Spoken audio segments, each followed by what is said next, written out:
called Kanishka Narayan. Minister Kanishka Narayan. Kanishka Narayan MP. We're here today at the Houses of Parliament. We're meeting with Kanishka, the Minister for AI and Online Safety, to talk about Jack and Jill, AI and startups in the UK. Hi, Kanishka. Matt, great to meet you. I'm Matt Wilson. I'm the founder and CEO at Jack and Jill. I'm Kanishka Narayan, MP for the Vale of Glamorgan and the UK's AI and Online Safety Minister. And we're here today to discuss AI and founding companies in the UK. Frankly, it's easy to be one of the hottest startups in London than it is to be one of the hottest startups in San Francisco. So we think the people are equally good. We've got a better chance of building an absolutely world-class team here than we would if we were in San Francisco. That's awesome. The talent advantage of being in London, where I think we've got equally smart, equally capable people as anywhere in the world. The technical talent in London is fantastic. The commercial talent, particularly as we've now had a few generations of startups over the last 10 years or so, has come on leaps and bounds, particularly on the kind of commercial and executive side of things as well. That's part of the hypothesis I had in moving back from the US as well. I felt like, if you broadly think about it, ambition is a function of imagination and opportunity. People in Britain have exceptional imagination, and I think the opportunity bit is now pretty much there. Yeah, I think the ambition is getting there as well, and I think that's this point around the fact that we've now had a good startup ecosystem in London for 10, 15 years.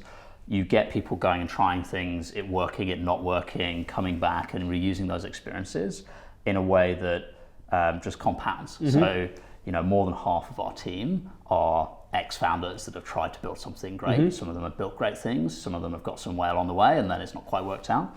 And that experience is just so valuable. And I think that's one of these network effects that you get in San Francisco and the Valley that is really now starting to build in London. And how do you think about the impact of that kind of repeat founder experience on the psychology of risk that people have? Yeah, I think so. Look, I founded 3 companies. One of them's still going. One of them sold last year, and now Jack and Jill's the new company.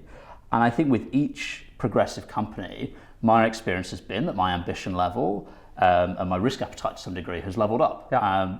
I think you can view an entrepreneurial career as a kind of multi-turn thing where I think historically in the UK and Europe we've not been great at saying we're going to take risk and we don't celebrate failure, but it's better to take a risk, not get there and then go and take a risk again than it is to be so scared of failure that we're not going to try and we're not going to put ourselves out there and we're not going to try and be really ambitious in what we build. So one of the things I'm really keen on and is a central mission for what we're trying to do is how we bottle up that psychology of risk that you've described, which you've learned through the experience of founding 3 companies, but we bottle it up and we spread it right across Britain so that kids growing up in different parts of the country just grow up with that sense that they can take huge shots and achieve amazing things for their community and country. I love that. How do we do that without everyone having to go and found 3 companies to get there? Yeah, I think there's celebrating the successes of the British founded companies that are going out there, and there's some incredible companies in the UK that are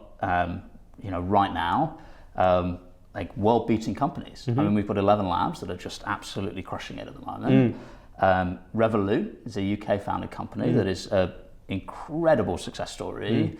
For my money, is one of the most impressive companies in the world. Yeah. And I think as a society we could do more to kind of champion those people. And often we look at them and look at those people and try and tear them down a little bit. And I think there's so much to be admired in those people and to try and replicate their success. You talked about the talent advantage in London, which is very compelling. But if you kind of had to lay down a sort of 3-point pitch also for why the UK is an exceptional place to start AI and tech companies, what do you think are kind of practical things that we do here which are genuinely very supportive and helpful for the ecosystem? I mean, I think that the level of technical talent coming out of the top universities and then out of great companies is as good as anywhere in the world. Certainly outside of San Francisco, maybe New York, it is head and shoulders above anywhere else in the West. So I think we have that, but then we don't necessarily have the density of startups that you've got in the Valley. Which provides a huge opportunity for the companies to come in that are looking for that fantastic technical talent to be able to say, look, that are looking for really ambitious projects to go and join, to offer them an opportunity to build a Silicon Valley-like company, but from Europe. I think that's a huge advantage. I think the fact that, and if you spend time in San Francisco and Silicon Valley, it really is an industry town. Like we have so much more diversity in what happens in London. So, you know, looking at the services economy, looking at the finance sector, looking at the fintechs that have come out of the UK, I don't think that's a coincidence that that some of those companies haven't been founded in the Valley. And I think the third, which is one I'd love to see more of, is as the US is becoming more insular, it's becoming much harder for people to move there. You know, I think you look at a lot of the great companies that have been built in the States, a lot of them have been founded by immigrant founders, a lot of them pull in the best talent, and that's, you know, San Francisco, how many people in San Francisco working at startups were born there? You know, I don't know what percent, but pretty low. You know, if we can really use this moment to go and say, look, the most talented, the most ambitious people in the world, like the US is turning their back on you, like come to London, we've got amazing companies, you know, I think there's lots of things from a policy perspective that we could do to help incentivize, you know, the best people from around the world to come and build in the UK. One of the proxies I have for how we get the ecosystem in the place that we want, which is to be ambitious and exciting, is the rate at which we match great people with great opportunities in their careers. And I think of that in terms of founding companies and having the right risk appetite for it, but I also think of it in terms of growth talent, especially at later stages, so that folks are able to kind of go and learn lessons in one company and then really help other efficient and productive companies scale as well. Tell me about the mission behind Jack and Jill. Of course. Yeah, I think I totally agree. So Jack and Jill, what we do is we've built two things. We've built a product called Jack. It is an AI that gets to know you, talks to you. You have to have a phone call with it, and it looks at your CV, and then it helps you figure out what you want in your career, and then helps you make that a reality. So it does that through career coaching. It does that through giving you interview coaching, and do mock interviews with it. Can help you restructure your CV or your LinkedIn, can help you discover what opportunities are out there. So it gets this really nuanced picture of who you are and what you want and what you're good at, and then identifies the best fit opportunities on the market for you. So that's what we've built with Jack. And then with Jill, we've built the same for companies. So an AI that gets to know who your company is, who you're hiring for, what you're looking for out of those people that are going to be coming in, and then helps you identify those people on the market, helps you look through who's applying for your jobs and who's going to be a perfect fit for that. And then these two AIs then work together to say, Jack will say, great, I've got this amazing person that I'm working with and they're looking for this opportunity. And Jill will say, well, perfect, I've got a perfect looking opportunity for them. And then they're able to make a connection. And I totally agree that if we can improve the rate that we can match people and opportunity, and get people into the best possible job for them and help companies get the best possible people for their teams, that will have a huge kind of downstream impact, not just on those people's lives and those companies, but on the economy more broadly as well. So Matt, one of the things as a venture investor I felt was that people who build great products get to know the user experience pretty deeply. So we're going to play Proxy Jack. Okay. You get a 22-year-old kid in the north of England, Scotland, in Wales, who wants to really do the most ambitious thing and wants to build an amazing startup and change the trajectory of both the country's economy and his business or her business. How do you think about advice for that sort of person if you're playing a kind of lightweight Jack at this point? Yeah, I mean, I think it starts with asking questions and doing self-discovery. So, you know, whoever we are, whatever stage of our career that we're in, I think there's a lot of inwards reflection and self-discovery of what we want and why we want it, that is really important to do before we start thinking about actually what action to take. So I think you start with that, understanding, you know, what do you love doing? You know, what have you been doing in early jobs, in your education, that point towards the things that you're really great at, your superpowers as a person, and the things that you really love doing. Yeah. And then once you've got a good picture of that, how do you then paint a picture of, okay, well, what are the things that you could do with that? I remember being 22, coming out of university, I'd studied physics. I had no idea what the commercial world looked like. And just even being able to paint a picture of, you could go down this path, and there's these great startups that are building that are looking for people that have experience like you, or actually they're looking for people that have experience like you, but also have these certain skills that you should go off and develop if that's the route you want to go down. Or you could go down this other route and you could go and work in finance, and that would be something that you could do. Or you could go and work for a larger tech company, and this is what those people are looking for, and this is how we could kind of help bridge the gap between where you are now and getting there. Or you should go off and start something yourself, and let's talk through that. And actually we're partnering with some early stage incubators and accelerators to actually pair people that may be coming in saying, hey, I think I want to get a job, asking them a self-discovery question and saying, actually, maybe you should go and start a business, and here's some people that we can introduce you to that are going to help you navigate through those first stages of that. Super exciting. I think people sometimes say that the most impactful thing you can do is kind of shift the trajectory of someone's ambition, even incrementally. It just makes a huge difference compounded over time. If you took that impact channel and you said you had to do that for the entire country, what do you think that incremental shift in the trajectory of ambition for the UK as a country would look like? What are things you'd love to see over a 5-10 year period? I think I'd love to see a $100 billion or even $1 trillion tech company that's been founded in the UK, that's headquartered in the UK. And I'd love to see that come through. I think that would be a real sign of success. Kind of totemic thing. That we're playing on we're playing the same game as the US. I think that's eminently doable. And I think there's some great companies around today that have the potential to go on and fill that gap. And then I think just seeing the trickle down effects. I think where you get these ecosystems, we've got a really great startup ecosystem in London. Let's think about how we can nurture that and how we can compound that over time, and how do we spread that out around the country as well. I come from Bradford, and there is a real concentration of this in London, and naturally you do get this kind of gravitational well of talent, of capital, but I'd love to see that kind of spread around outside of London, and see some fantastic companies from outside of London, Oxford, Cambridge, and up into the north of England as well. Awesome. Well, I think we share both of those objectives together. Yeah, I actually think the regulatory environment in the UK and the government support for startups is pretty strong. We'd obviously always like more, but that was one of the factors that we looked at when we were thinking about where to start and where to grow the business. And there is a lot that's done in the UK. The EMI share option scheme. We've got EIS and SIS. We've got the R&D tax credit scheme, and just a generally business-friendly environment that's low admin.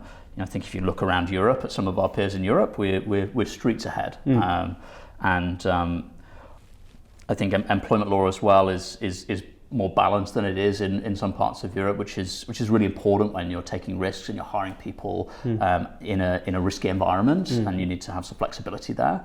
I think we kind of strike actually a pretty good balance on that in the UK. I think that's right, man. One of the things that we've been trying to do is just look at every single thing that matters. So everything from, do we have enough compute in this country? We're just absolutely trying to pace ahead and build that. Do we have enough capital? The BBB has been one of the biggest LPs in venture for a long time. It will now scale up even further.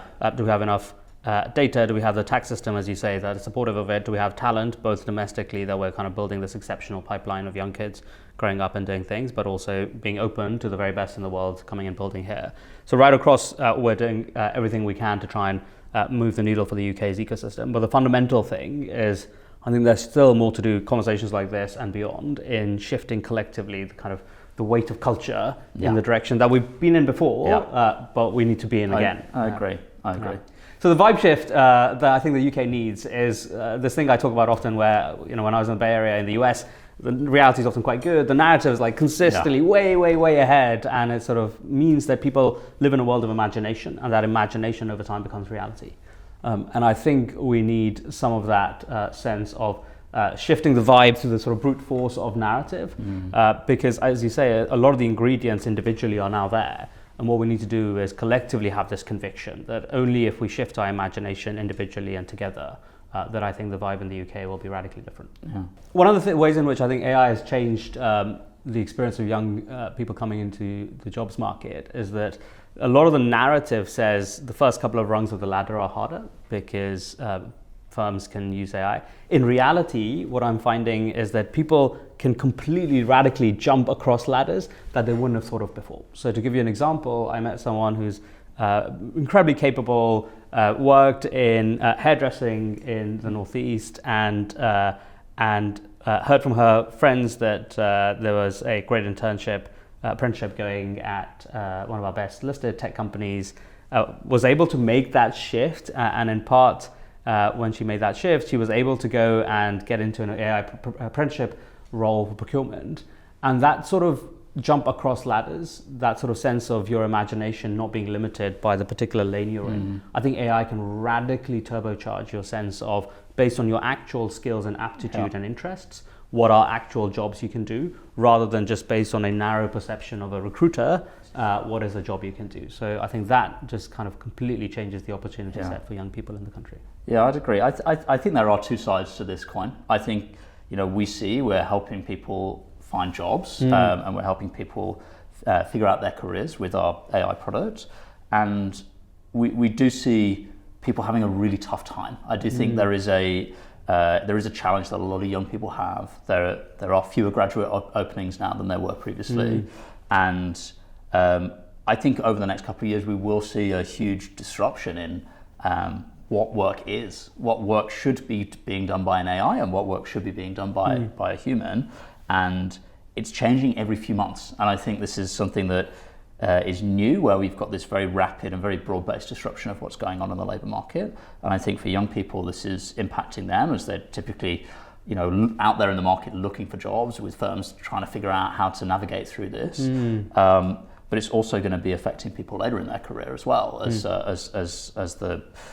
what work is kind of shifts around them. And what we think about is, how can we build AI that's going to help people navigate through this, help people understand what's changing, help people understand what they've done previously, and what that's going to mean in the world of today, rather than the world of yesterday. And then how do we help people reskill and retrain and identify which are the opportunities that are going to be good for them. That's a big part of what we're doing with Jack, our AI that helps people with their careers. But I also see with young people and AI the flip side, where if you're actually working in AI, these latest AI models have only been around for a few years. So the ways of working with them, the ways of working as a software engineer, have changed completely over the last few years. So actually, you get people that have got, on paper, only a few years of experience, or maybe started playing around with stuff when they were a teenager, that are in their early 20s, but are, as experienced as anybody in the world with this paradigm. And they're able to go and compete with people that have been in that have got 30 years experience. We personally look at some of these people, and they're AI native in terms of how they think about technology, how they think about interacting with it. And we've made offers to people to drop out of university, paying them a couple £100,000 salaries for people that are 20 years old, and that's something that wouldn't really have happened previously. So I do think it's not a uniform way that it's affecting people. Super interesting. If you take this thing where each new generation can kind of become very quickly AI native, those folks can then start new companies and can often move in a way that, if you're kind of driven by what you decided to base your model on 2 years ago, you might be in a different place. And it feels almost like even running a company requires you to kind of have an annual refresh and start a new vintage of the company. On an annual I think basis. Annual is too long. I think, exactly. I think things are changing every few months. There's a shift in what's possible.